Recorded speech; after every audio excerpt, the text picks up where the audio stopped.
Hey guys, আসসালামু আলাইকুম। বাবা, আপনাদের সামনে আরেকটি ভিডিও নিয়ে চলে আসলাম। তো আজকের ভিডিওটিতে আপনাদের দেখাবো আপনারা কিভাবে পাসপোর্ট সাইজের ছবি বা যে কোনো ছবিতে ব্যাকগ্রাউন্ড অ্যাড করবেন। তো ব্যাকগ্রাউন্ডে কিভাবে কালার অ্যাড করবেন, তো এই আজকের ভিডিওটিতে দেখাবো যে কিভাবে পাসপোর্ট সাইজের ছবিতে আপনারা এক ক্লিকে ব্যাকগ্রাউন্ডে কালার অ্যাড করবেন।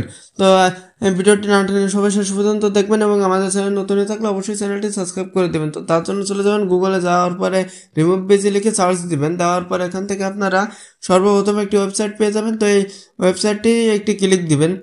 দেওয়ার পরে আপনাদের ওয়েবসাইটটি ওপেন হবে এবং একটু লোড নেবে। নেওয়ার পর এখানে আপনি একটি অপশন পেয়ে যাবেন, আপলোড ইমোজ নামের একটি অপশন পেয়ে যাবেন। তো এখানে একটি ক্লিক দিবেন।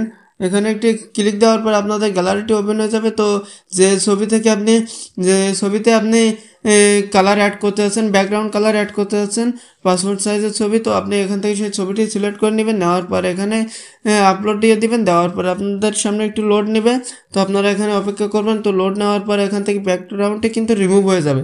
তো ব্যাকগ্রাউন্ডটি রিমুভ হওয়ার পর এখান থেকে একটি অপশান পেয়ে যাবেন ব্যাকগ্রাউন্ড নিউ। তো এই যে ব্যাকগ্রাউন্ড নিউ এই অপশানটিতে একটি ক্লিক দিবেন। তো দেওয়ার পর এখান থেকে দেখেন এখানে কিছু অপশান পেয়ে যাবেন। তো চাইলে এগুলো ব্যবহার করতে পারেন। তো আপনারা যেহেতু পাসপোর্ট সাইজের ছবিতে কালার ব্যবহার করবেন, তো তার জন্য এখান থেকে আপনারা এই কালার একটি অপশান পেয়ে যাবেন। তো এই কালারের অপশানে একটি ক্লিক দিবেন।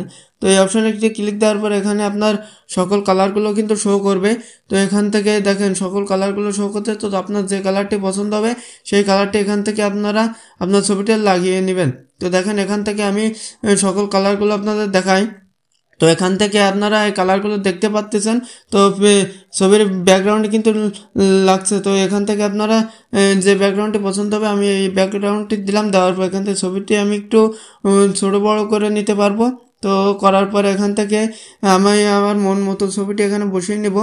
তো এই ব্যাকগ্রাউন্ডটিতে তো নেওয়ার পর এখানে যদি আপনি লক্ষ্য করেন তবে একটি অপশান পেয়ে যাবেন। দেখেন ডাউনলোড নামের একটি অপশান পেয়ে যাবেন। তো এই যে ডাউনলোড অপশানটি পাবেন, তো এই ডাউনলোডে একটি ক্লিক দিবেন। তো ডাউনলোড অপশানে যদি আপনারা একটি ক্লিক দেন তবে এরকম একটি অপশান পেয়ে যাবেন। এই যে ফ্রি বোর্ড নামের একটি অপশান পেয়ে যাবেন। তো এই যে ফ্রি বোর্ড এই অপশানে একটি ক্লিক দিবেন।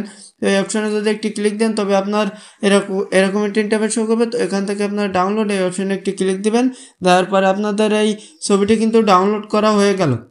তো এই ছিল আমাদের আজকের ভিডিওটি কেমন হলো কমেন্টে জানিয়ে যাবেন এবং ভিডিওটি ভালো লেগে থাকলে ভিডিওটিতে একটা লাইক দিয়ে চ্যানেলটি সাবস্ক্রাইব করে আমাদের পাশে থাকবেন এবং ভিডিওটি শেয়ার করতে ভুলবেন না। ধন্যবাদ।